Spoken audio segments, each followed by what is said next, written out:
Hello, Mage fans, and welcome to Mage the podcast that works hard towards ascension so you don't have to. I'm your host, Adam Simpson. I'm joined by Terry Robinson. For some people, death is the end. For wraiths, death is the beginning of a miserable experience. But what if death was not the end or the beginning, but just hitting the reset button? We'll talk about that today on Tomes of Magic. So, Terry, do we have any announcements? Just that, since we are talking about Mummy today, it is appropriate to say we have had 2 interviews talking about Mummy, the Resurrection. Not quite the same thing, but not quite different. Links to those will be in the show notes. Well, thanks. Today we are looking at Mummy First Edition, which came out in 1992 and was written by Stephen Wick. It clocks in at 83 pages. And Terry, can you start us off with a walkthrough? I'll be glad to. The first thing I would like to note is I think Mummy was an excuse to be like, John Cobb, this guy's going somewhere. What if we had him illustrate an entire book? And people are like, call it Wraith? And he's like, no, that's too weird. A different book involving people who aren't quite dead. And they're like, mummies? Yeah, quit digging, you hit oil. And that's how this came about. This book has big Stephen Wick just sat down and wrote the whole thing in a 3-day weekend. And Rob Hatch and Andrew Greenberg just looked at it and like did the audible blink and are like, yep, that exists. My alternate title for this is Mummy, You Want Old? I'll give you old. Yeah, there was a lot of John Cobb art in here, and I was just thinking to myself, I'll bet when they were in the planning stages for Wraith First Edition, they approached John Cobb and said, we don't want your art, we need your art for this book. If you do not agree to sign on as artist, I don't think we can make this game. Just like on page 17, there's an angry baboon out of nowhere. Why? Because John Cobb, that's why. And then midway through, suddenly you get the art of Josh Gabriel Timbrook. And there's the artist Janet Alicio mentioned, who I don't recall seeing that name elsewhere, but like working backwards, you're like, well, it's not John Cobb. It's not Josh Gabriel Timbrook. I think I could figure out who this is. This ain't bad. That's fun. And in that introduction where we got a special thanks section that's like 1.5 miles long, and then we've got the word from Whitewolf Game Studio that's like, yes, we're working on Werewolf. Stop asking. I like the idea that like your books are coming out fast enough and with sufficient fury that you can do like a very slow postcard system with like your readers to tell them how things are going. That was all just a delightful breath of fresh air before we get to the introduction, which is 1 page. It's just 1 page. It goes full page art. Introduction, which is mostly white space and a single quote, and then full page art. And you're like, what is this? It tells us that mummies are quiet witnesses and view themselves as part of the cycle of creation. There isn't enough space in the introduction to say anything else. Did you have any thoughts on the intro or the first little bit of the book, Adam? The introduction promises an introduction to the reader to the spirit world of mummies. We'll see how well that plays out. Also, mummies as a word is capitalized in this book, which I thought was an interesting choice. But yeah, on to chapter 1. Yeah, this book had big German as our first language vibes because there were just a lot of nouns in here that were capitalized. Magi was always, a lot of the vampire terms were always capitalized. And we get a chapter 1 opening quote that's a mute song lyric. Angel or devil, I was thirsty and you wet my lips. By you two trip through your wire. We get intro fiction where Sahura is introduced as befriending a vampire in the 1930s who killed an artifact thief. The narrator gets a walkthrough of the house where each room is tied to a different time period. And the mummy starts out by saying, man, exposition right out the gate. The mummy is like, I've been killed 25 times. I don't know if I would use that as an opening line to show how cool I am, because like if you're naturally kind of immortal and you've still managed to die 25 times, I would like an I'll give you like 2 of those as being like you got hit by a car or like run over by a horse. But the rest of them, something happened, and I don't know if I necessarily view that as you being great at living if you've died 25 times. We find out that after a mummy dies, their Ba wanders the spirit world. The Ka is the ghost that guards their body in the material world, and they were given the gift of enduring life because he was such a great painter. And Sahura talks about a friend of his from Constantinople that's a vampire, and he's like, so how are the vampires doing? Which is like me going, so Adam, how is all of Texas doing? And being like, oh, I didn't know I was responsible for keeping track of all of Texas. I like how out the gate the mummy is like, I'm not the weird one. You're the weird one. Scion of the curse of Cain. I'm like, he's kind of got him there. And we know that there are 43 mummies very specifically in total. And we get like 6 of them in the book. So it should be like there are 37 unnamed mummies. And the rest of them are kind of accounted for. It just leads into character generation. We get a rough outline since mummies are each unique and have their own path. And like the author is like, yeah, this is just kind of a general rule. I can't really stop you, which technically true. It's weird to just see in the character creation rule being like, do what you want. It's a game about mummies, which not wrong. We get a list of opening questions like, who were you? What have you become? How do you define yourself? And what did you do to become a mummy? Nature and demeanor are listed as optional. Take that, getting willpower back. We also get asked for our current name, your known by name, your first life name, and a true name. We got names out the wazoo. There's a 3,500 year window where you could have been born, basically between 3,500 BCE and 1 BC. And then there was a random mummy created in 855 by some people who were able to create the spell of life again. Your apparent age is whatever you were when you died, and you're like, oh, I forgot what the ancient world is like. This is why all these mummies look so young, where it's like one of those things where it's the air was clean, the water was untainted, and if you were lucky, you could live to the ripe old age of childbirth. You pick a job, that's what you did in your first life, and that's what your mummy friends know you by. Imagine spending 5,000 years being judged for the fact that you were like a mediocre sorghum farmer. And you're like, you realize I invented the microchip and 2-point perspective, and like my alter ego was Leonardo da Vinci, and people are like, can't hear you over the fact that you're still a sorghum farmer.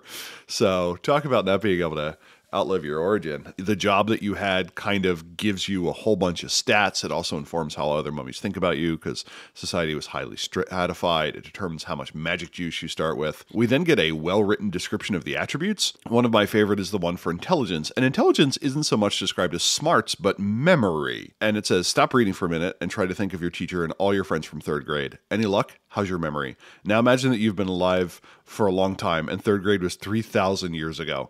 How's your memory now?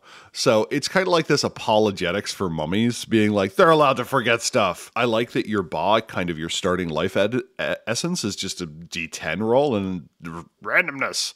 You get a bunch of ability points instead of 13, 9, 7. You get 20, 15, 10. It's like you've been around for a while. You've had an opportunity to develop secondary skills. And we get a bunch of them. We get animal empathy, trick, writing, construction, scribing, which at 5 dots it says you have restored the glory of penmanship. Nice. And then we get thanatology, which at 5 dots says knows the secrets with 2 question marks. So even early on in 1E, we were not always sure how copy editing worked. We find out that Egyptian magic is different than Hermetic magic, which is different from Tremere magic.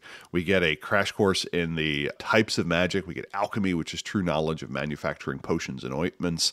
Amulets, which is imprisoning magic in physical objects. Celestial, which is the power to interpret the skies and to control weather and phenomenon controlled by the stars. We get figurines. Who doesn't want figurines? I love action figures. And it allows you to generate allies and servants. Hakao, the art of true names. And necromancy, which is dark magic, but also contains the rituals that preserve the dead. We find out about the 9 parts of the soul, but we really only care about 3. We have the Ba, which is kind of your life force, the Ka, which is the part that looks over your body after you die, and Sekhem, which is a different kind of life force or life energy and is where magic comes from, and it can't go above 99 like you're playing an old Nintendo game. It just kind of stops there. We get a bunch of backgrounds, status, how well regarded you are among other mummies, in that there are 43 of you. You kind of all are up in each other's business, especially as you go about your life. We get supernatural as a background. You can have a magus, vampire, lupine, ghost, or fairy. Bane mummies can have demons, which has me curious about what's a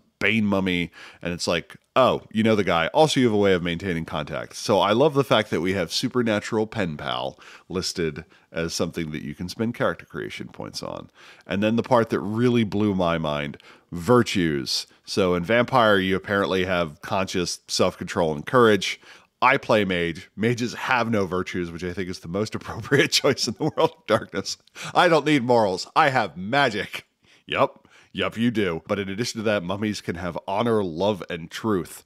And I'm like, oh, that's interesting. They have alternatives. And then you get to the characters later and you're like, no, you have all 6. And I'm like, I have no concept of when I will roll this, and I hope I never find out. Health is also freeform. You can kind of just buy up additional ones, and you get 30 freebie points to, do mummy stuff with. So again, character creation right out the gate. We have a screaming baboon on page 17. We have farming as a recommended skill. We get secondaries. You can be great at penmanship. I don't know about you, Adam, but I'm already like shaking with ideas for my mummy campaign. What did you think of chapter 1? In the fiction that started off this chapter, you mentioned how the vampire is getting to know the mummy, sees his house. Every room in the house is decorated with pictures on the wall and furniture from completely different eras and parts of the world. And that, I think, was really interesting for me. Each room in the house represents like a snapshot from somewhere in the world back in history. And I was thinking,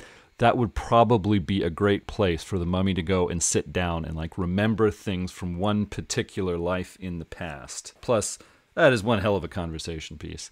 Yeah. Why, I like your Louis XIV room. Why, no, I know. It was his father. I will show you a few things that will set that straight for you. The fiction hints that mummies share only necessary information with each other. Apparently, even though these 43 mummies have known each other for millennia, there's a lot they don't share with each other. Mummies have occupations, but they don't divide up into factions. There's just not enough of them.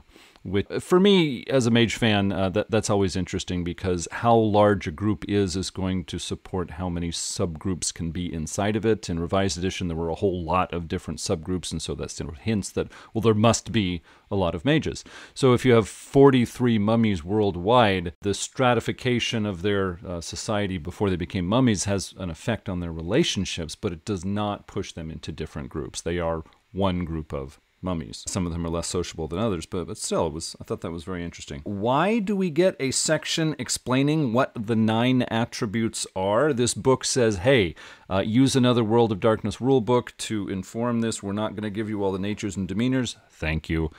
But we are going to explain every last attribute because the rule book already did that and it's just fun to do it again. Okay, unnecessary. We get into skills now. When I think of mummies, I think the awareness and cosmology skills, which were created for Mage the Ascension, I think those would apply to mummies just fine. I have no problem as a storyteller allowing those 2 skills to mummy player characters. When it comes to the secondary skills recommended in this book, animal empathy is fine for those who are interested. Trick really should roll up into subterfuge.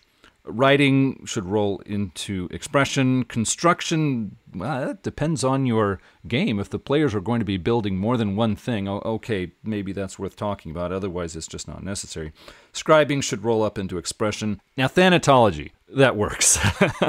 That is an ancient Egyptian slant on the knowledge of death and the rituals involved with it, and that totally works for mummies. It is not a required skill, but it is quite useful, and it certainly does have its context. The only background for mummies that has any supernatural quality is supernatural contacts. It's like, I already have contacts. Yeah, but these are supernatural contacts. Oh, sorry. Okay, great. I'll put that in a separate line on my character sheet because some of my friends are not supernatural. Yeah, I don't know. Is that really necessary? I'm looking forward to the Mummy 2nd edition to take another look at that. And yes, as Terry said, the virtues that finishes the chapter did get pretty confusing. I was reading it and I said, oh, there's 3 different virtues for mummies because mummies are not quite the same as vampires. I guess I get that. And so as I'm reading through chapter 1, chapter 2, chapter 3, it keeps saying you need to establish this value based on this vampire virtue. So it's like, oh, so why do I have to worry about the vampire virtues if I've got mummy virtues? And then we get to the, towards the end of the book and the sample characters is like, mummies have to have all 6 virtues. It's like, okay, that's a little too virtuous for me. It makes me wonder, like, if Mage had virtues, what they would be. It would be like dickishness, persistence, and we hate the hermetics. And you'd be like, nope, I really think he captured a lot of Mage history with those 3. With those pedanticness. 3 yeah, pedantry. Pedantry, sorry. It's not just a background. It's a virtue. Mage. And appropriately, chapter 2 is entitled Magick, and it still throws me off sometimes to see that spelled without a K. Our two characters become friends. They fill in holes in each other's knowledge. Sahora knows magic and can command ghostly servants called Ushabtis. The ritual to create new mummies, the spell of life, was lost around the birth of Christ after the last of the cult was destroyed. The little figurines and servants that were created by the Egyptians are all around the world, but they take magic to activate. Quest! You get to call back to a time of great magic. We get to write a letter to Tachim M. Ankh, who replies in a dream, which makes me feel like mummies have a kind of very slow texting that they do, just kind of meddling with each other's dreams slowly over time. I don't know if we actually got a magic that let you influence someone else's dreams, but I'm fine with that. Mummies have access to Egyptian magic, as I indicated. It's something where you could just kind of make up new stuff. They're like, yeah, we lost a lot of the references, and we were not really sure how many of the texts work, so have fun. The listings are not complete. The way the spells work is you have a difficulty number and an effect level, and you roll your magic stat against the difficulty number, and then you take the number of successes you have, multiply it by the difficulty number, and if it's greater than the effect level, you've succeeded. If it's less, you can pay the difference with secum. Botching costs you secum, and then you have to make a willpower roll, and if you botch the willpower roll, you start powering the ritual rather than simply being the funnel for the magic of the cosmos, and then you shrivel up and die. So magic is one of the fastest ways to be like, how many times have you been reborn? Now 26. Secum, it just kind of sucks up the XP. You have your magic rating, which you can raise also with XP, although it can take years of tutoring to increase it. And you can buy initial spells whose difficulty level in total is less than 10 minus your BA times your occupational magic rating, which needs to be under your current magic rating. From the people who brought you the weird taint system in Devil's Due, I bring you mummy magic. Secum is your vital life force. Below 10, you are visibly weak. Above 80, you exude power, which makes it sound like you would need some sort of like lightly blotching skin cream. Otherwise, you might have a bit of a glow about you. The eyes are the gateways to the power of your soul. You get about 10% of it back per day. After a day of meditation, though, you can roll your stamina and get that much more in percent. We also get a kind of starting it out, we get a system for stats above 5, like amulets and alchemy can allow you to make potions that increase your basic attributes. And they're pretty baller in that you can become so pretty that people have to roll stamina to resist you. Manipulation lets you change someone's nature and demeanor temporarily. Stamina 7, you have the endurance of a wolverine. I don't know what the endurance of a wolverine is, but apparently it's way bigger than a human. Strength 8, you can fold pennies in half with your fingers, and that's just a flex, almost literally, just to be there like a mummy and being like, the prince does not like you on his domain, and the mummy just has this stack of pennies that he's folding in half with his thumb and forefinger and just like flicking at these little leeches as they're telling him to leave. And you know what? I'm really here for that. Charisma 8, saying good girl to someone is as powerful as a vampire's kiss. Manipulation 7, as I said, you can change someone's nature and demeanor. Perception, you can see through obfuscate, and at 8 you can just roll perception instead of dodge, where you're like, yep, saw it coming. Wits 8, the high-level wit system is just like you can't actually do anything useful for a brief period of time, but when the effect wears off, you see that you get true insight into the nature of reality. And I'm like, oh, that seems nice. I don't know how I'd use it in a game, but that seems like a nice field trip to take. And intelligence 8 is just telepathy. You're like, you could just kind of stare at a guy and see into their memories. I love when game systems kind of go off the rails like that, and I'm very here for it. And then we get information on the individual magical skills. Alchemy, you can create ointments and elixirs. It takes a day per level, and it sucks up the secum. You can produce multiple doses. The one that really spoke to me was drink of 7 days rest. Oh God, just to be fully restored and not then have to sleep for 72 hours and everything is fine. I'm here for it. You can enhance your abilities. You can make someone love you. You get a bunch of options. Then we get amulets. These are very slow to produce, and require someone who's using it to be familiar with amulets, and it takes a week per level of difficulty to fill. These, unlike alchemy, you can slowly fill them with secum over time. It is a common way to ward off magic. The way the magic ward works here is basically the storyteller tells you, hey, this guy's warded. Do you want to spend extra secum to overcome the ward? And you say, yeah. And then you have the option of how much you can spend. So it's kind of a little bit of a guessing game. So you want to have some juice in the tank just in case you need to overcome an amulet. The wards can protect you from mind control, wood, and other things. But I just like circle of protection wood being kind of a very clear thing. You can also protect particular organs because you're like, well, kidney's fine, but liver, I really want to keep that one in tip-top shape. We then get Celestial, which is done as a ritual. It's a lot of weather control and some other random stuff where it's like, you can control the weather, also see someone's destiny, also know when it's a good time to plant corn. I'm like, one of these is not like the other. You can also cause earthquakes. I love when an earthquake is considered a weather or predict someone's death. You get figurines. You can make your own friends. Figurines, you can activate them until you fail to use that figurine, in which case it becomes useless. A second gets tied up until the figurine returns to its figurine form. So you've heard of the voodoo doll, but what about a voodoo tiny house? And I thought that was pretty cool. You could create like a little simulacrum of a place and you could modify it by doing that. And the big one they were like is like, yeah, you could burn it down by lighting your tiny house on fire. I'm like, okay, I don't know how I feel about that. Like, I don't know. If you spent like 80 hours making a Gundam just to burn it down, I don't know how happy I'd be with that. And also buildings are remarkably flammable. So anyway, but also useful in other forms. You can make like a little golem. You can make a little Ushabti foreman who can help boss your other Ushabtis that are around. It seemed pretty cute. Then we got a cow. You need someone's Ren, which is just their full birth name. So they're like, yeah, modern people are stupid. They just they'd be all up in their shit using their true names all the time. And it does give out the point being like, why does that old guy want my middle name? And you're like, don't tell him. It is an art that is quick and deadly. The problem is that each spell is per true name. So if I want to boss around a particular person and then boss around a different person, I need to rebuy that spell key to that other person's true name. We learned that that is generally the case with humans, but with other entity types, true names are kind of shared. And they give the example of all hyenas share a true name. It then gives you with the examples of you could control trees, you could push away a tree, you can become a little bit like a tree, and a number of other tree-centric things. You can change your own true name so that your head wraps around a baseball bat as you're being hit by it, and that causes less damage. I'm like, that's a direction to take this in. And then finally, necromancy. It is described as noble but grisly, which is not a descriptor I anticipated running into, but here we are. You can free your ka to walk around, you can separate your ba, which is on a cord, and you can walk around with that. You can see the last few minutes of someone's life. You can free someone's kaibit, which is kind of the part of them that contains all their negative spiritual energy.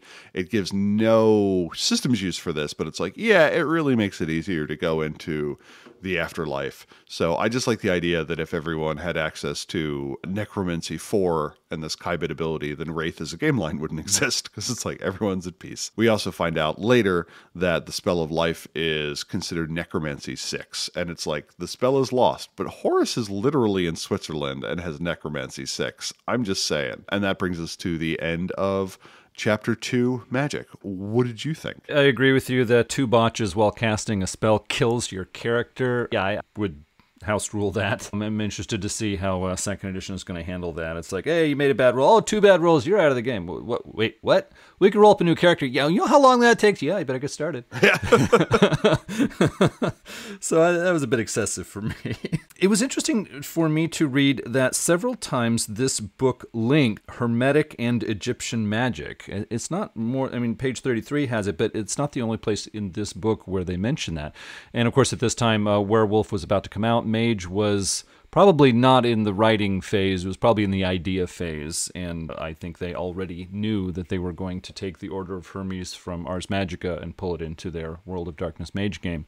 But it really does suggest that there are links between Hermetic and Egyptian magic in here. Not much support or really rule systems behind that, but interesting to see. The category of celestial magic was interesting to me because I can see how mummies with their ancient Egyptian culture would see that as a very important kind of magic. Now, reading through the spells or effects of that category, they're not all that powerful. I mean, they can be useful in certain situations. It's not like it's weak sauce, I guess, but it really isn't as practical or as powerful as the other magical areas. And so for me, I interpreted that as an interesting carryover from ancient Egyptian culture, where basically mummies would say to mages, oh no, this is really important magic. And the mages would say, I don't know if I agree with that. It doesn't sound all that impressive to me. And the mummy's like, no, trust me, it's like way important. It's the real thing. One of the things that was fixed in second edition was all of ancient Egyptian magic is called Hekau, which I'm not sure how to pronounce. I'm going to say Heka because it's just easier to say, but maybe it was Hekau, or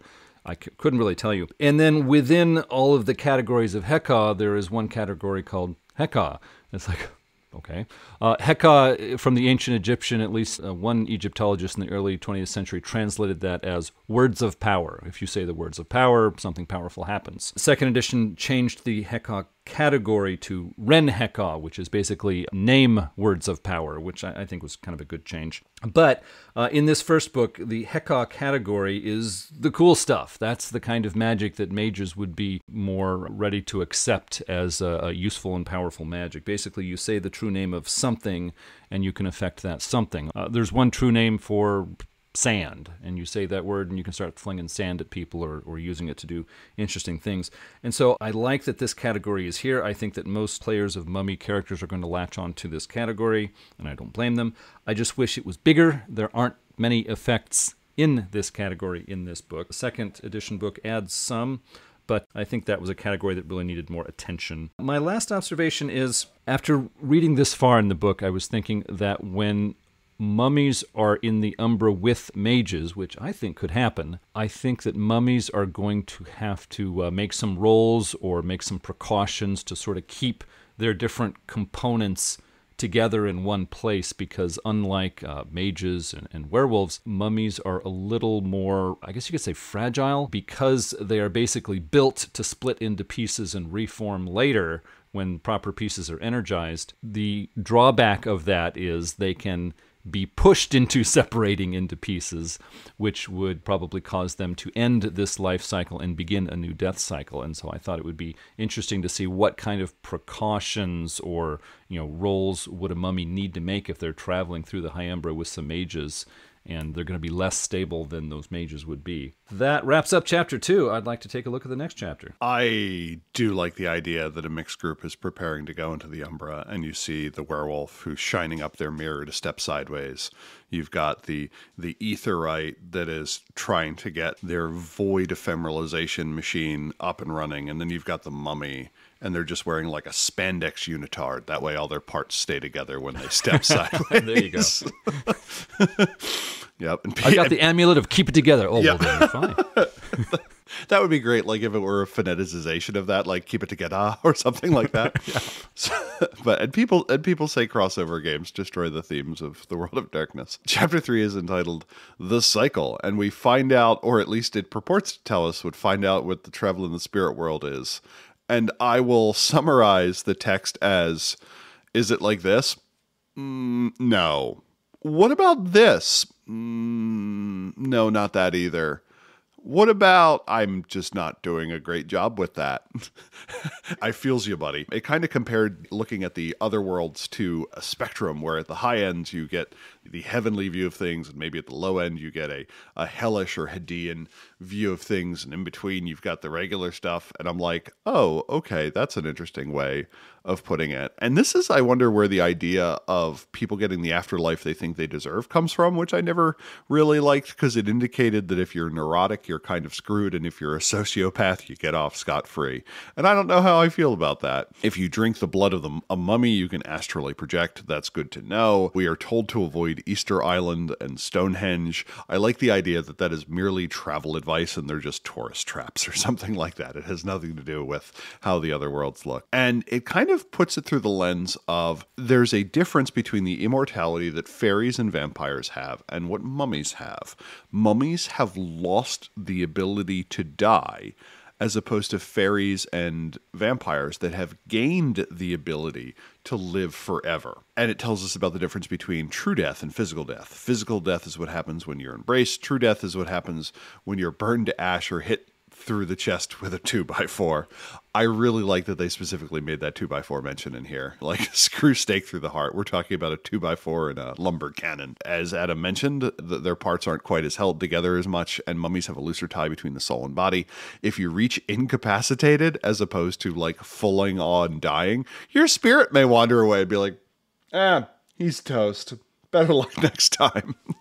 And I just like kind of that loose tie with the notion of life. The other way that you die as a mummy is the gradual loss of ba as you age. Physical or emotional trauma may destroy your ba. It's like whenever you would need to roll humanity, I'm like, a system I don't understand based on a system I don't understand. Excellent. I am truly prepared to run mummy. It may also drop if you would need to make a conviction roll or otherwise lose humanity. And it feels like mummies would need to have a hierarchy of sins, but I guess that multiple hierarchies hadn't been introduced in Vampire yet, so that's fine. We get the 9 parts of the soul. We get the Kot, the physical body, the Ka, the spirit double, the Ba, the portion that can reanimate your body, the Ab, which is the heart that accumulates sin, the Ku, which is the closest to the Christian notion of the soul, Sekhem, which is your power, Ren, which is your true name, Kaibit, which is your shadow self, and the Sohu, which is the everlasting soul. And I'm like, nice. That's a lot of souls. That's like the Whitman sampler platter of possible metaphysical bits, and I'm here for it. When you die, your body will undergo normal decay, and your Ka becomes the guardian spirit which protects it, and it looks like a traditional ghost. It can't go more than 500 yards away from your body without spending like life juice. The Ka has energy which is depleted as it protects the body, and it needs to spend energy to do it. And it's like, by the way, most of the time, just kind of appearing scares off people. That's reasonable. The Ka puts upper limits on what physical activities you can do. It can be dispelled if harmed, and then you need to kind of pick a way to get it back, which may be through spending experience points. Another is if people sacrifice in your honor.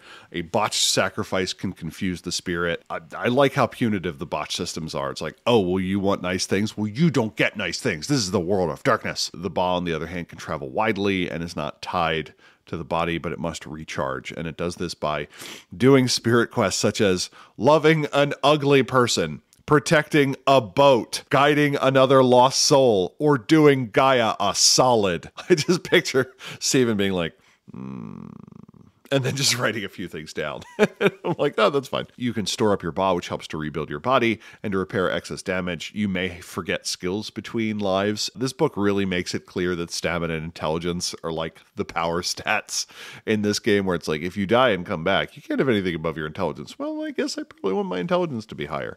And again, in this game, intelligence is much more tied to the notion of memory. Your body does not age while you are alive as your Ba slowly depletes, but your blood also tastes stale and dusty. That's the cycle. We get a bunch of information. We get the idea of that your soul kind of does these quests. They seem to be very freeform, which is fine. But I hope you like improvising, because it's like, we're going to tell you about the spirit world. Are you going to tell us about the spirit world? I just did. No, you told me you were going to tell me about the spirit world. You didn't actually tell me. Well, aren't they really the same thing? No, not at all. So what did you think of Chapter 3, The Cycle, Adam? Chapter 3 had a number of interesting things in it. Yeah, like you said, the introduction said, we're going to tell you about the Egyptian spirit world. Well, there's this, the boat of Ra travels around, and there's a lot of interesting things there. And you know how you think of hell with demons in it? Egyptian demons. Yeah. Hey. Okay, we're done now. Was it? Wait a minute. Are we done? Yeah, we're done. So that was a little interesting. One thing that was kind of interesting to me is reading through this book, they took the assumption that the Ka spirit, which is like spirit copy of the person that hangs around the body and protects it, this game assumes that the Ka has basically the personality and intelligence of the regular character. Reading through ancient Egyptian works, apparently the ancient Egyptians had this belief that the Ka wasn't very bright, because there are a lot of spells, incantations, pleas to the gods, etc., saying, please, when my Ka is protecting my body, please help my descendants to keep it properly well-fed and happy, so that it doesn't like wander around the neighborhood at night eating ox poop and drinking out of puddles, because I really don't want that. That would just be terrible. Let's please avoid that. It's like, wow, the Ka is that dim-witted. So maybe it was a good call for Stephen Wick to say, yeah, I'm just going to say the Ka is smarter than that. But not much. It does mention that it is easily confused. So, yeah. Yeah, reading through one translation I have of the Egyptian Book of the Dead and some other books, there were a lot of Egyptian spells to do things which would be really, really boring in a role-playing game, and it's good that they just skipped those from the Hekau section. This book came out in 1992. The Umbra was not yet stratified, and basically there was one Umbra, there was one area or layer of the Umbra, and everything you can think of was there.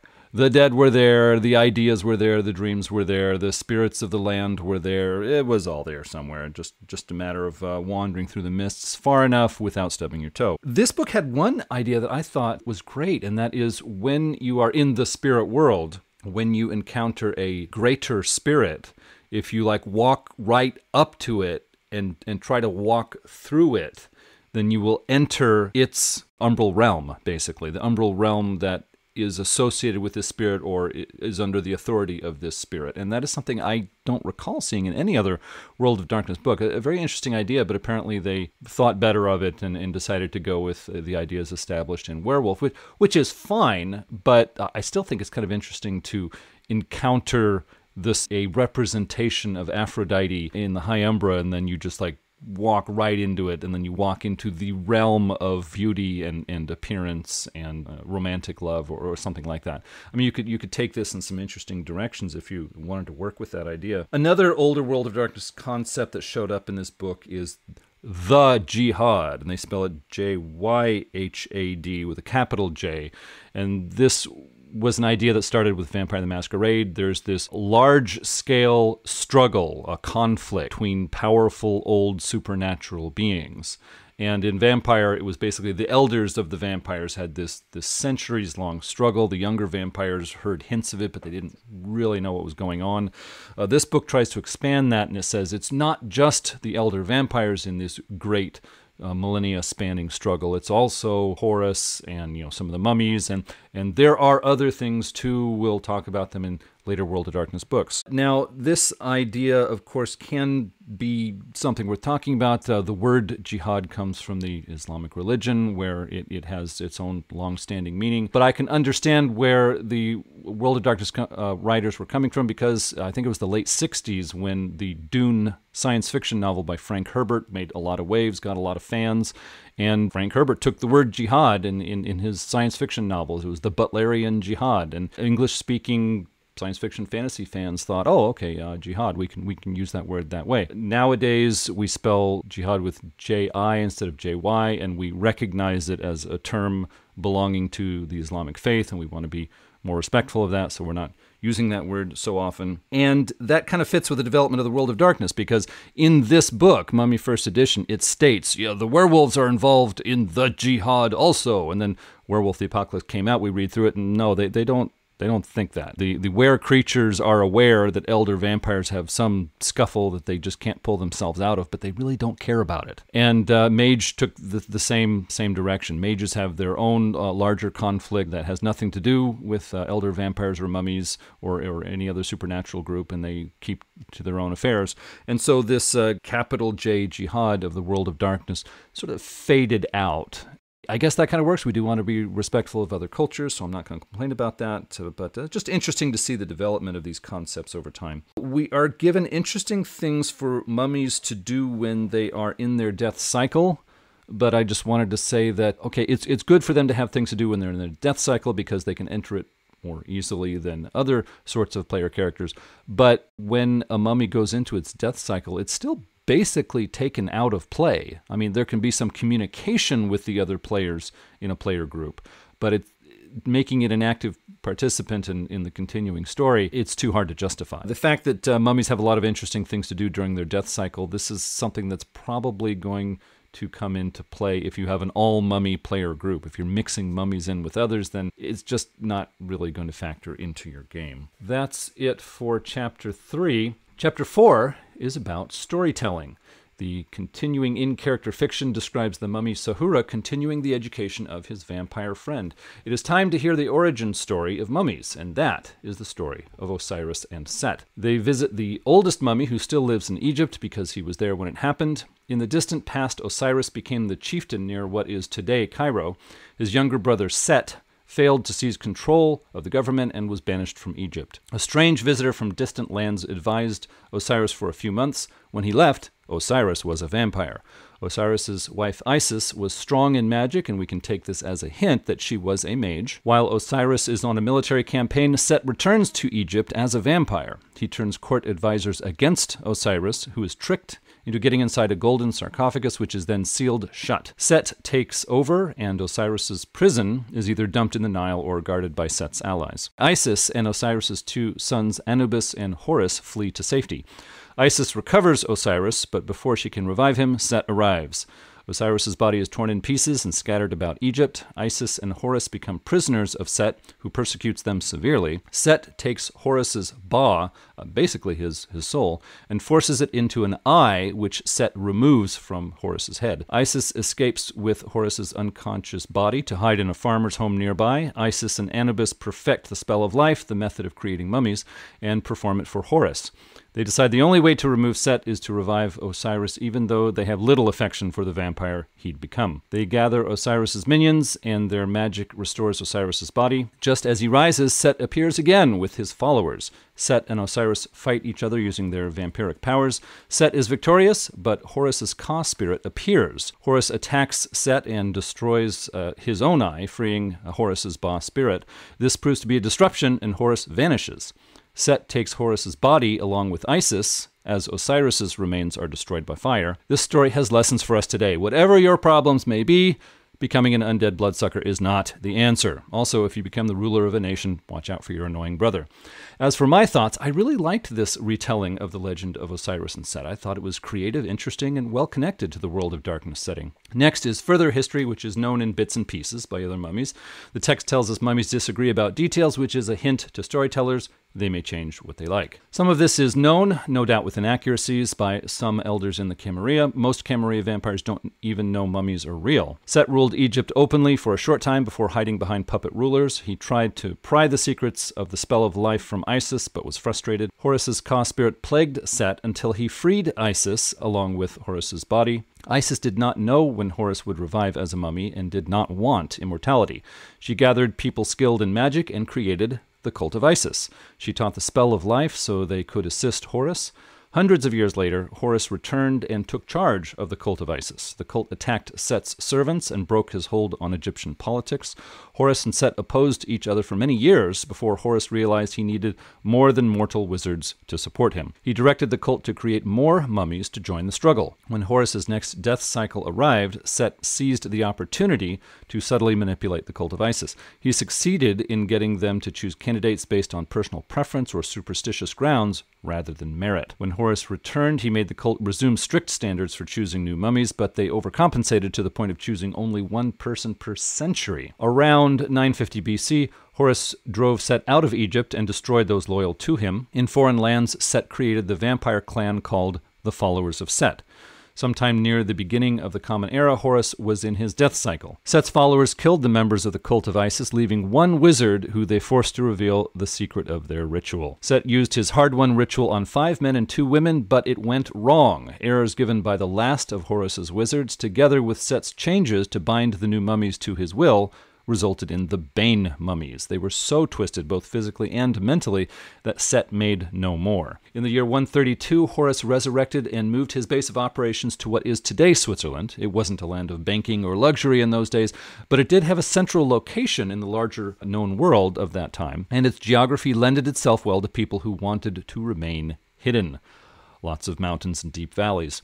Around this time, Set retreated to hibernation, where he continued to direct his followers. To this day, Horus and Set oppose each other, both in our world and the spirit world. The next section gives us the origins of the children of Osiris. A vampire loyal to Osiris named Ketamon survived the final fight with Set. He fled to India and sought peace rather than power. He gathered other vampires who shared his views and founded the bloodline called the Children of Osiris.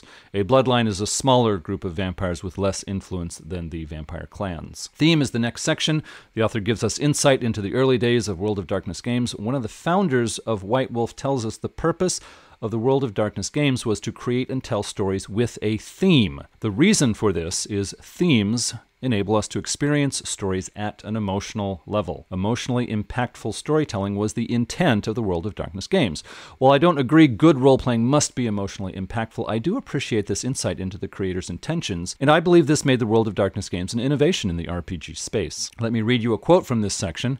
Terry gets his quotes at the end of the episode. Here's mine. "Not all education is facts and formulas. There's an education about being human beings, a right-brained learning that comes from reading literature, experiencing drama, and even storytelling." What might the technocracy say in response to this view on education? We are given 4 themes appropriate to mummy characters. The first is loss. Each time mummies die, they are taken from the people and things they love.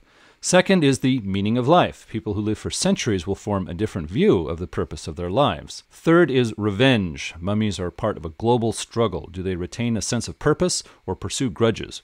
Or were they drafted into someone else's grudges? Finally, megalomania. Most mummies were rulers of ancient Egypt, a kingdom that was their whole world. Do they want to reclaim such lofty power again? We are reminded of 2 storytelling techniques from vampire books, flashbacks and dream sequences. Flashbacks, when expanded, become parallel stories the players can switch between. The amnesia mummies experience when they start a new life cycle can be used to justify the players not remembering how the parallel story in a past era played out. Thus, parallel stories can work. Also, the culture of ancient Egypt considered dreams important, nudging players to take dream sequences more seriously. When Bane mummies die, they go directly to the hell of Apophis, where they suffer tortures that have unhinged their minds. Apophis is the giant serpent of ancient Egyptian culture that continually tries to devour the sun. The text states Apophis does really exist. The Bane mummies start each life with instructions from Apophis to carry out. The Bane mummies also receive instructions from Set and his followers, but Set must negotiate with Apophis for this. We are told Apophis is another name for the worm from werewolf lore, making Bane mummies enemies for vampires, mummies, and werewolves. However, judging from the stats we're given for Amam the Devourer, they should be given a lot of Egyptian magic to strengthen them before facing off with werewolves. The masquerade of the vampires enforced by the Camarilla is mirrored by the mummies. Horus enforces it strongly. 4 mummy NPCs give us a sample of mummy culture. The mummy stats show them having all 6 virtues. I think 3 is enough. Amen-Kal has always been a soldier. He is a general and tactician loyal to Horus. Hetephros from the in-character fiction is next. Wife and mother of pharaohs, she regrets becoming a mummy and searches for pleasures to match her first life. She knows the spirit world well, but shares her secrets with those who can attract her interest. Horus still lives in Switzerland and has a hatred of vampires stronger than anything you've seen on social media. He commands spirits to protect him from anything the spirit world can bring against him. He still fights Set's ambitions, but sees it as a greater spiritual struggle akin to keeping the serpent from swallowing the sun. Horus has 7s and 8s in all his attributes. He knows all Heka categories at max level, and most of his backgrounds are 5. His willpower is 10. His second is 99. The author wants to make it clear he's tougher than you. He's tougher than your big brother too, so just step aside, buddy. Suhura is last, the mummy from the in-character fiction. He is thoughtful and studious and seems to be here to form bridges with other kinds of supernatural characters. We get 5 story seeds, 2 are crossovers with vampires, while 3 are for mummies. Since Werewolf wasn't published yet, we shouldn't be too surprised there isn't a lot of crossover material here. In the first, the followers of Set are kidnapping vampires for their blood to fuel their attempt to create more Bane mummies. Mummy and vampire players work together to foil the plan. Next, a genealogist discovers the secret of one of the mummy player characters. He threatens to reveal all unless the mummy makes him immortal, too. Third, a fellow mummy's Ba spirit contacts a player begging for help. Her body as well as potions and amulets have been stolen and must be recovered. Fourth, the players receive a package with a map to the true ruins of the Library of Alexandria and someone's heart. A Bane mummy accompanied by followers of Set will soon come for the goods. Finally, someone has been branded with a foul mark by a powerful Setite vampire. Elders of Clan Tremere want to help the poor soul. The fugitive either knows or possesses something very valuable. How much do the Tremere know? A page and a half of names from ancient Egypt comes next. Before the internet, RPG books often provided names from different times and cultures. The chapter concludes with a bibliography of 6 books. The first 2 are Egyptian Magick and Book of the Dead by E.A. Wallace Budge. I read Egyptian Magick and bits of Book of the Dead to prepare for this episode. I also read Legends of the Egyptian Gods by the same author. Budge books on Egyptology are mostly in the public domain now. That means multiple publishing companies can put them out with little expense. Budge was also a good writer and supplied lots of nice illustrations and diagrams. Many people are saying his translations of the Egyptian hieroglyphics have errors. Supplementing his books with ones by newer authors is a great idea. However, you don't need to avoid these books. After reading a few, I quite like them. I've heard Raymond Faulkner's Book of the Dead is a better translation, but I haven't had a chance to pick it up yet. Complete Gods and Goddesses of Ancient Egypt by Richard Wilkinson is on my buy list as well. I'll let you know if it's any good. If you want some material to beef up your World of Darkness games without spending too much, Budge's books are fine. Well, Terry, what did you think of Chapter 4?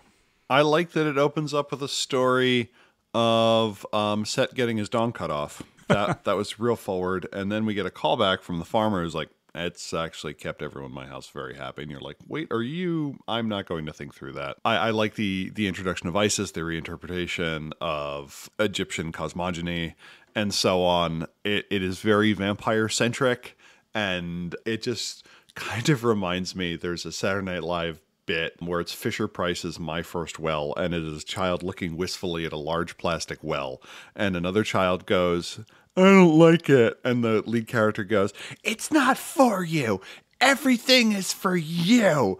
And whenever I see something in the World of Darkness, I immediately think that about vampires. Everything else is for you, give him this one thing. And that is kind of the view of ancient Egypt. Bane mummies are powerful but hard to kill. It does also note that, like, not every session needs a theme. Sometimes you just want to go shopping or something like that. And I'm like, that's nice. Playtest knows. That's pretty cool. But yeah, Horus is out there and it's like, the spell of life is lost. You need Necromancy 6. If only someone who were around when it was invented were still around with Necromancy 6. So, like, I'm not sure what we're supposed to go with that yet. 6 virtues. So many virtues. Yeah, it was a little bit hard to keep some of the names straight. It sets up a lot of problems with the followers of Set. Almost made me interested in any way researching or following up with what happens in Vampire. But I generally, when I do that, I get to the White Wolf wiki and I type in, like, vamp, and I stop there and I'm like, no, I can't bring myself to do it. Too boring. And that is my relationship with the contemporary version of Vampire. Except for Beckett's Jihad Diary. Read that cover to cover. Good read. And as Adam mentioned, it's a peek into what a bunch of the early writers thought. And we get an even deeper peek in the next chapter. What's in chapter 5, Adam? Well, Chapter 5 is a story you can run called Hell's Highway. It's written specifically for an all-mummy player group. Since this is a podcast for Mage, I'm not going to cover every detail. The story is written to include extended flashbacks that become scenes that are role-played. This is intended to help mummy players flesh out their past lives. This also makes it difficult to include non-mummies. A mummy named Konseru is asked to close down the construction of a path from one of the hells to a breach in the Earth's umbra. When this book was written, the deep, high, and low umbrae were not yet part of the World of Darkness. The players are assumed to be friends of Konseru. All of the mummies know each other, and it's just assumed they're going to agree to help his mission after the once-per-century social gathering that mummies like to have. Scene 1 is meeting Konseru and starting a road trip in his car. A short but very interesting section gives advice to the storyteller on handling this scene. The author suggests using folding chairs to simulate the inside of a car. The storyteller is encouraged to take the part of Konseru and encourage the players to hop in. Casually switching back and forth from live-action role-playing, LARP or LARPing, to regular role-playing at the table appears to have been a common thing for Stephen Wick. It appears he used LARP play often for his playtesting on many World of Darkness books. This section assumes the storyteller will have no inhibitions about portraying any sort of personality for NPCs. It states the storyteller should help players adjust to LARPing with props and by setting an example. Another thing I noticed is how the story starts out with lighthearted fun. It gets more serious in the second half, but many people have the notion World of Darkness games are supposed to be serious throughout. Scene 2 has the players continuing the drive with flashback scenes interwoven. One example flashback is given with 3 scenes of its own. During the French Revolution, the players answered a fellow mummy's call for help to recover and preserve his body. Scene 3 returns to the problem of the demon building a path from its realm to Earth. That path appears as an exit leading off the highway the players are traveling on. Konseru uses an amulet to transfer the players and the car they're in to the penumbra, what is called the spirit world here. The demon has used its influence to cause normal people to lose control and commit violence against each other along this part of the highway for weeks to bring the area closer to Hell's influence. Once they take the exit, the players will see a road under construction. The newly paved road has an evil aura. Doesn't asphalt have that anyways? But the construction workers are ghosts of people killed in the recent violence. A toll booth soon appears manned by a minor demon, but it doesn't want to fight. It wears a uniform and wants the toll paid. The toll must be paid in conscience, honor, and love, 1 vampire virtue and 2 mummy virtues. A player should volunteer for each virtue test. They're sent into a vision where they face a challenge alone. They play out a short scene and then make a decision. The concern here is if one of the tests is failed, the story can't proceed. The player is told which virtue is being tested, and in the vision, there's a temptation to avoid displaying that virtue. If the player makes the wrong choice in the vision, no roll is needed. He fails. If the player makes the right choice, they roll against their virtue. If they make the wrong decision or fail, they lose a point in that virtue, but the toll is paid. Botching isn't mentioned, but should be impossible. Whatever happens, the story proceeds, but failure has a penalty. I like this system for scenes in the Umbra for Mage. When trying to leave a realm, a mage could roll against willpower, a background, or an attribute. If they fail, they can still leave, but they lose a point. If it's the climax of a story, the loss could be permanent, otherwise restored after a game session or 2. I was surprised by how mature and clever these 3 tests are.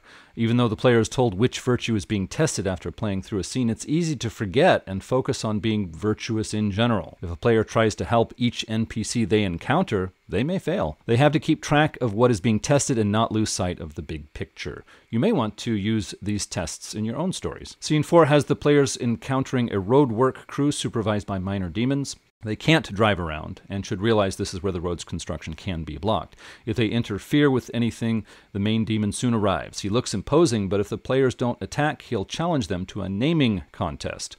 This is connected to the onyxpath of mummy magic, which is all about the true names of things like wolves, sand, etc. It is reminiscent of the scene at the end of the first Sandman book where the Lord of Dreams has a battle of words with a demon in hell. Suggestions for dice systems are given. If the players win, the demons leave and the prisoners can be freed to the true afterlife. If they lose, they will be in chains and forced to help the road construction. They either plan a prison break or get released when the road is finished. Well, that's a sample story. Terry, what did you think? That was a sample story. Woo! But it is an interesting way to run things. As you mentioned, it depends on you and your group being very comfortable acting and embodying different characters, and it gives you role-playing notes on the character that you're following. There's like no upside to the story. Like it's either like everything turns out okay, or you wind up joining a like hellish work crew until you stage a prison break. So you don't get anything. There's no thank you. At best, you get to stop at a roadside attraction and buy zingers, which was a type of hostess snack cake I was unfamiliar with.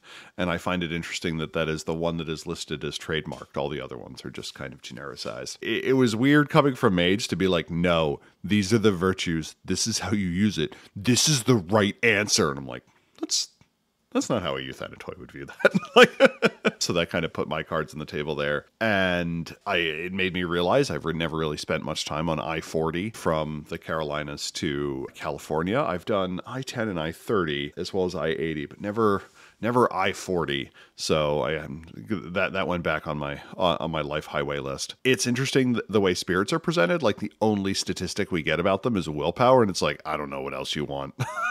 It's like, oh, okay.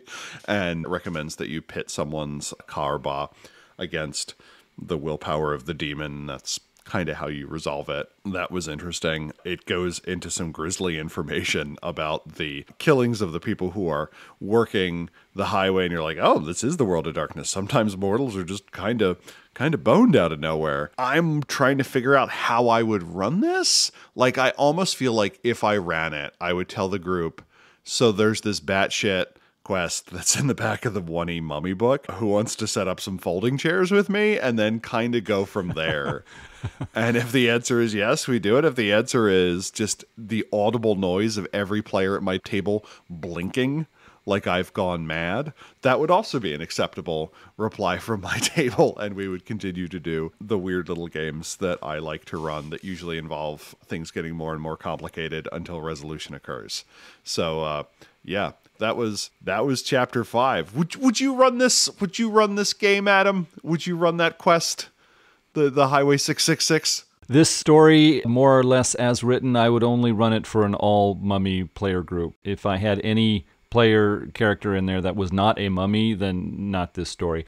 However, the 3 tests given, sort of, I don't know, what vision quest tests from scene 3, I would lift those out and use those in, like, the High Umbra in Mage. I would be fine with that. I think it would be interesting. And I like this mechanic how you don't want to fail, but if you do, the story can keep moving forward. It's not like, oh, well, go home and let's find a new story. So I thought that was well thought out. Got it. Would you set up the folding chairs and just befuddle completely your family? What's Dad doing? Daddy's playing his game. Before reading this book, I probably would have said no, but now after reading this book, it's like, well, I'm kind of tempted. Yeah, it might be. I want to kind of curious how that would turn out. I mean, yeah, I'd probably have egg on my face afterwards, but the experience would be interesting enough. I just might do it. The experience would be interesting enough. You're like, yeah, if we ever did that, I would gladly spend the money to create like a little jacket patch. Where it's like, I tangled with my Bon Con, all I got was this lousy backpack patch or something like that. I don't know. I'm not very good with marketing, graphic, or design. I took the drive in the folding chairs. There we go. And you see, the people who know. They know. Yeah, once you know, you know. But yeah, that was a story. It's a style. And it's also one of those things where you're like kind of working backwards and you're like, oh, the author was like in their mid-20s. This is better than I would be able to do. Yeah, at the time. That's good. And but yeah, those are my thoughts on chapter 5.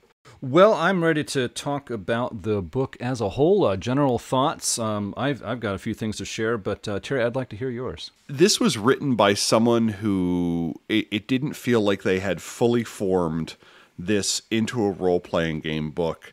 And it was written in such a way that you kind of already had to know what you're doing before you could use it. And I feel like that is one of the major changes that has occurred in game books over time, where books have gotten better at presuming a level of understanding of their audience, either from I have no idea what a role-playing game is, to I'm not even going to bother describing what a role-playing game is, because if you've picked up this book, you clearly already know what it is. So this is geared towards someone who is a little bit more theatrical, that is already familiar with another game, which makes sense because you have to have vampire or something to even be able to do it. It doesn't go over a lot of the core systems. The magic is slow, but you got centuries. In a more contemporary telling, I think I would want to spend a lot more time in the storytelling chapter to be like, what is it like running a game across centuries and dipping in and out of time, and how do you keep track of that? And I think that is a question that was addressed both in terms of Mummy the Resurrection, to be like, hey, how do we have a faster resurrection cycle? In Mummy the Resurrection, one of your stats is basically your ability to tell the judges of Ma'at, yeah, I really learned my lesson. Let me go try again.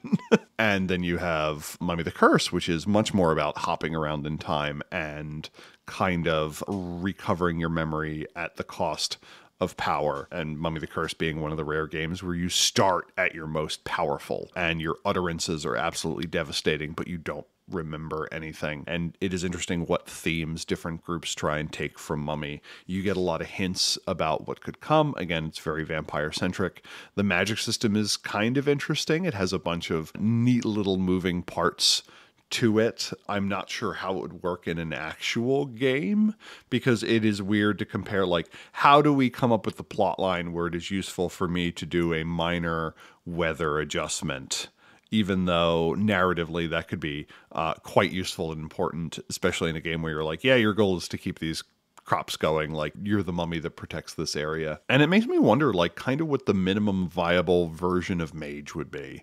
Like, if Mage had only been released as an add-on to Vampire, would you be able to do it in the same 45,000 words that this book used? And I find that to be a useful thought exercise. It wouldn't be nearly as broad, but could you summarize and put together the spheres in the same number of pages? Probably. It would be real rough. It would be kind of doable. It's always fun to see mages referred to as magi and everything being capitalized, whether it be lupine or fairy or ghost with a capital G. The background information was kind of interesting, but like there is a certain romance I have with that kind of vague world. And I wonder if I would have, at current, the storytelling chops to pull it off compared to the other games I have, where I have an entire Chronicle book at my disposal, or there's a bunch of pre-gen campaigns and chronicles I can do, or alternatively, the setting is sufficiently defined that it's easy enough for me to knit pieces together. But thinking back to a time when the World of Darkness was, I'm not going to say empty, but still ill-defined. And I don't know if that's a place I can ever go back to, but it's fun taking a glimpse of a text that comes out of that era. Pretty good writing. Was a person who knew how to put words next to each other, and I appreciated that. Again, it's always interesting to read books that essentially have one author, because you're pretty confident that the vision is of a piece and unitary. What did you think of it, Adam? Oh, yeah, I had a number of thoughts here. Starting off, I was skimming around online a while back, and someone said, yeah, the first Mummy book was a vampire supplement. And I was thinking to myself, yeah, okay, it was a vampire supplement. But although it does have the green marble appearance on the cover that the vampire books had, it has its own logo at the bottom of the front cover. It says, A World of Darkness, with these stylized letters in front of a globe. And so it says, source book for the storytelling system including Vampire the Masquerade. So early on, the people at Whitewolf had this notion that they were going to have 5 games. Vampire was one of them, and they were also going to have other bits that sort of fit between the cracks of the 5 games, and those were going to go under the heading of A World of Darkness. So Mummy was, I can't remember if it was the first, but it was one of the first A World of Darkness books, so it wasn't actually a vampire supplement. I thought this book was great. I approach it in the way that I approach first 2 Mage rule books. When I sit down at the table to run Mage, I have the 2nd edition rule book on the table, and I'm referencing things when I need from there. But my game is informed by what I remember from reading in the 1st edition rulebook. And it's the same for me with Mummy. When I want to use mummies as NPCs or get a rare mummy player, then I will have the 2nd edition Mummy book at my table. But I will be keeping in mind things that I read in the first Mummy book. For me, it was that good. Stephen Wick, was a great writer. I think the in-character fiction that started off the first 4 chapters was very well done. It was enjoyable. It was interesting. It did a good job of getting the concepts across. There was very great economy. I mean, he said in one sentence what later writers would take a paragraph to say. He knew what he was doing, and he did it well. Also, a general, role-playing fan level, I think I share his approach to role-playing games. His comfort for rules complexity and a light, open-handed approach to handling them is more in line with me. So when I read like the first Mummy book, I think of it as, hey, I could take this book and run it and run a game. I don't see it so much. I've talked to a lot of other Mage fans online on our Discord server, so you can have some great conversations there, by the way. We'll supply a link for you. But a lot of Mage fans are like, oh, that's a relic from the early days. It's interesting from a historical perspective, but I'm not going to use that in my games. It's like, okay, well, your table is your table, but I could pick this book up and use it in a game, and I think I would enjoy it. Lots of good shadow history here. The secret history of what the supernaturals were doing that mortals, regular people don't even suspect. This book had lots of it. It was great to read. I loved it. This book repeatedly mentions running parallel games in ancient Egypt, but with an 83 pages, it just can't support that. And so I understand. I mean, at the same time, I think it's really too bad. It says multiple times, hey, parallel games in ancient Egypt, wouldn't that be fun? It's like, yeah, it might be, but I don't know ancient Egypt too well, and you're not giving me that many tools to do it. I need more than a list of people's names mixed in with place and object names, and you're not telling me which is which. One question I had is, should the 4 children of Horus be brought into the world of darkness? There were 4 sons, each one represented a direction on the compass. There was Mesta, who had a human head, Hapi, who had a dog head, Tuamatef, who had a jackal head, and Keb-Senuf, that had a hawk head. That might be interesting. They factor into the Egyptian Book of the Dead. Maybe they could play a role in the world of darkness. I think the Order of Hermes really are the inheritors of Egyptian magic. Not exactly the trappings and toys and the style, but certainly the paradigm, the underlying beliefs about the world they live in, how magic works, how you make things happen with magic. Got the words of power with proper pronunciation and tone of voice. You have the carefully worded contracts with spirits, the idea that all supernatural beings, even gods, can be commanded if you know how, and also the focus on the importance of true names. It made sense to me how multiple times in this book they draw a parallel between Hermetic magic and ancient Egyptian magic. It's like, yeah, after reading Egyptian Magic by E.A. Wallace Budge and this book, I really see it. I think mummies would, if they got to know any Hermetics in the modern era, or later eras, I should say, I think they would see them as the inheritors of Egyptian magic. You've mixed in some weird stuff, you've got a few things wrong, but you're playing in our ballpark. I think mummies are more similar to mages in general than other supernatural character options in the World of Darkness. I think that all mummies have a 1 dot in necromancy, so even if they don't spend any more dots in Heka, which most players will, mummies sort of think of themselves as having some ability with magic, and so calling themselves wizards, magicians, sorcerers, etc. is not that far-fetched. And when they see other mages, I think they would recognize something in common that they would not share with were creatures or vampires, changelings, etc. And I think this book was written specifically so that mummies would be well positioned to mix with the other World of Darkness player types in general. Mummies are not going to be so afraid or offended necessarily by vampires. Their blood has no nutritional value to vampires, so vampires who know anything about mummies are not going to attack them for blood. They have a connection with, in the spirit realm, some of the things that werewolves are supposed to care about. They've traveled through the lands of the dead, so they can talk to wraiths. As for changelings, well, the mists are going to make them forget changelings anyway, so who cares? But I think the author of this book really wanted mummies to mix in with any other sort of game that may come along in the future. I think in the World of Darkness, when Isis and Anubis created the spell of life, it was either epic level paradigm engineering, and what I mean by that is taking a set of cultural beliefs and making them a real thing in the world, or it was a discovery of a fundamental level of the tapestry, the universe of the World of Darkness, not the real world. So the creation of the spell of life in ancient Egypt was a real big deal, and I think that for those storytellers who want to play with this in their games, I think there might be something for mages in the modern era to really notice and discuss if they come across a mummy that can actually talk to them about that. Would the spell of life work today in the modern era? Depends on the storyteller's point of view. Some people would say the consensus makes that impossible. Others would say, hey, I'd really like to have that in my game, so I'd like to make it possible. The World of Darkness books tend to hint that it is possible, but again, I think that's up to the storyteller. I would make mummies good at protecting their own personal selves from sphere magic with their amulets, but I would make mummies very weak at counter magic that was not protecting their own bodies or their own spirits. So I think if some mage was going to do a spell that would hurt a whole bunch of people in a room, I think the mummy would be very weak at countering that. But if the mage is going to attack one mummy directly, then the mummy could protect pretty well. Mummies always need special ingredients for their magic, so that slows them down, but their magic is strong enough to get mages' attention. So I think if mages did encounter mummies, they would usually have motivation to get to know them better. I would allow mummy player characters in most of my games, and I think the fact that mummies know other mummies is a sort of built-in contacts background that has real value and could be an asset to a mage player group that wanted to bring them in. One idea of ancient Egyptian culture was a person's fate is decided before they are born, and nothing can change it. So the question in my mind is, how do mummies consider that? Is that attached to their first life, and after that it becomes flexible and who knows what's going to happen?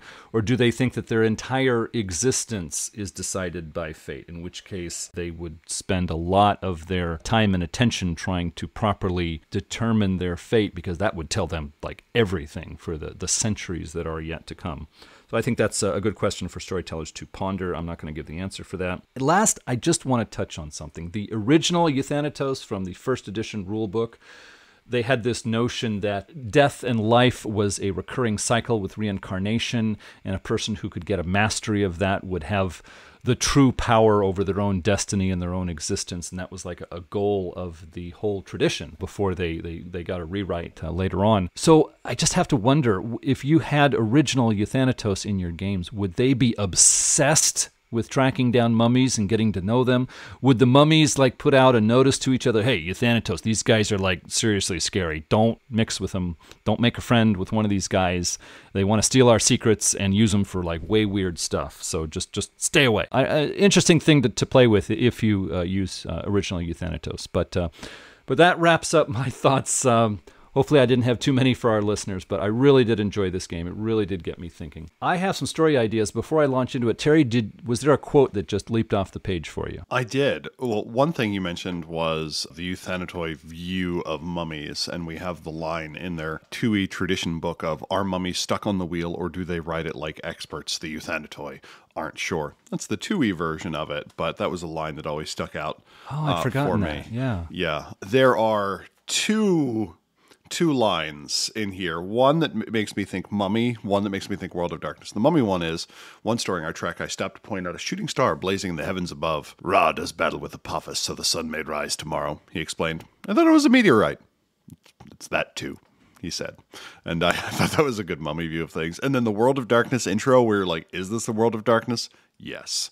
It was a little after midnight. I remember the time precisely. I had just returned one of my girls, Julie, to her parents' house, and her father had been quick to point out the 8-minute discrepancy between his watch and Julie's midnight curfew. I told him that if Julie would learn to dress faster, I could have gotten her home on time. Like I said, I was something of a scoundrel in my mortal years.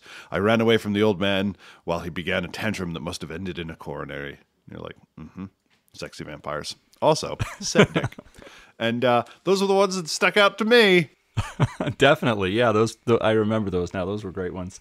Well, I just had 3 story ideas that I just had to share. Number 1, whether a player or an NPC, a mummy allows the players a rare opportunity to use his memories as a bridge to ancient Egypt.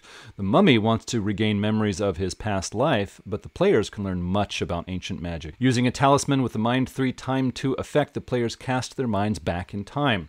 However, an unknown power of the talisman is awakened, forcing the players to spend every other day in borrowed bodies in ancient Egypt. They look like locals and have no trouble with the language. The mummy can help them to blend in. In the past, they must find the talisman to align it with its current incarnation. In the present, they must protect their bodies for the days they are unconscious. The mummy didn't realize the talisman that sent the players to the past was provided by the mummy's enemy, an enemy that plans to strike soon.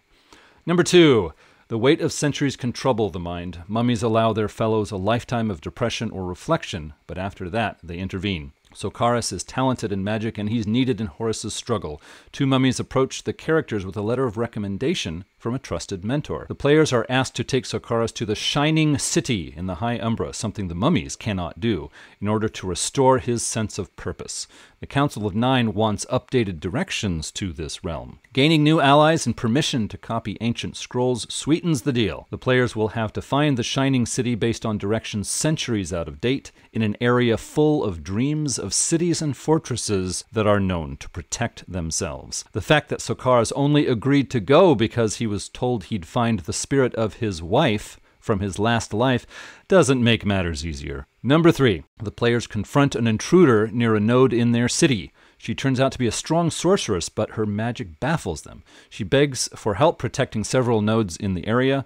Although she doesn't reveal her secrets right away, this mummy is one of a group that have come to the city to prevent the followers of Set from poisoning the nodes for a ritual of the followers of Set. When the players learn 2 nodes are held by vampires, they begin to trust the mysterious visitors. Most vampires are ignorant of magic, but the followers of Set are cognizant of mystic secrets. Their blood sorcery, together with the strange discipline of Serpentis, makes them a formidable threat. Their tactic of using other vampires as unsuspecting decoys makes the followers hard to deal with. Can the players learn how to track and identify the followers before they seize more nodes? The more they hold, the stronger their blood sorcery becomes. The mummies are willing to aid the mages, but they are offended by the oddest things. Lightning raids and secrets of old Egypt will keep the players' nights interesting. This is my reply to the storytelling chapter, which said, hey, you might mix vampires with mummies, but yeah, we're done now. So it's like, yeah, well, take that. So those are my thoughts. Terry, any closing thoughts before we wrap up? It was wonderful reading a short book again, and I am excited to see how the 2E changes it immediately on its heels in such a way that we could compare them back to back. But I'm also wondering what we get for those additional 60 pages. I hope it's worth it, but we are going to find out. Yeah. I did read second edition book, but it's kind of been a while, so I'm going to enjoy the refresher. Well, if you have something to say, please contact us at magethepodcast@gmail.com with your questions, comments, or feedback. Subscribe to Mage the Podcast on iTunes, Google Play, TuneIn, and other aggregators. If you like the show, others might like it too. And if you leave a review of us, it makes us more visible in their searches. You can follow us on Twitter at Mage the Podcast. We're also on the web at magethepodcast.com. You can listen to past episodes there and see the complete show notes. We have a YouTube channel now where you can find our episodes. There's a link in the show notes, but just take a search for Mage the Podcast. You're probably going to find us. We're also on Mastodon. The link is in the show notes. This episode was assisted greatly by our executive producers. Terry, can you share their names? I would be glad to. I would like to thank Oracle Sean Gallagher, Oracle Ben Bendelow, Oracle Buck Gregory, Oracle Christopher Phillips, Oracle Guy Stewart, Oracle Josh Hillerup, Oracle Pukaji, Oracle Jay Widener, Oracle McHale, Oracle the Crew of Erebus, Archmaster Andrew Adelstein, Archmaster Brad of the Blue, Archmaster Bubba the Pale One, Archmaster Dan Svensson, Archmaster Derek Semsek, Archmaster Jason Vines, Archmaster Morgan Aran, and Archmaster Nathan Weaver, along with Alex, Alexia, Anders S., Anand, Badurfi, Berto, Blaze Hibbert, Blake Ryan, Brandon, Bryce Perry, Chris Blake, Sinshotis, Daniel Cuppen, Daniel Scribner, Darren Hennessy, David Roy, Dennis Osborne, Eli Levenger, Eric Schwenk, Fragger Rock, George Laura, Henry Kraft, Ia Bull, Jason Kennedy, Jason W. Briggs, Jay Gatsby, Jeff Bryn, Jenna F., John Magnuson, Jolyn Endies, Lawson Stuff, Joshua Heath, Kathleen Halperin, Chris Kinner, Leroy Bryce, Leslie Weatherstone, Matthew Proyle, Michael Creedle, Michael Parker, Nathan Weaver, Nibero, Neil Patterson, Nikita Klamanoff, Oliver Schindler, Patrick McNamara, Patrick Mulder, Rachel Grace, Richard Bat Brewster, Robart the Robot, Ryan Stray, Rob H., Ryan Kenny, Samuel Tobin, Starfish, Stephen Carton, Thrice Great, Vincent Hamilton, Walter, William Connolly, and William Martin. Thank you so much for your support. Yes, a big thank you from me as well. If you would like to become an executive producer for Mage the Podcast, it would help us keep producing episodes like this one. You would also become a part of our own council to discuss upcoming projects. The link in the show notes will get you started. Well, thanks everyone for listening. Until next time, truth until paradox, baby. And if you're going to pick an eternal enemy, make sure that they're not just phoning it in. And when they say eternal, they mean kind of for a while. We want actual effing eternal here. We're mages, darn it. Go change reality. Bye.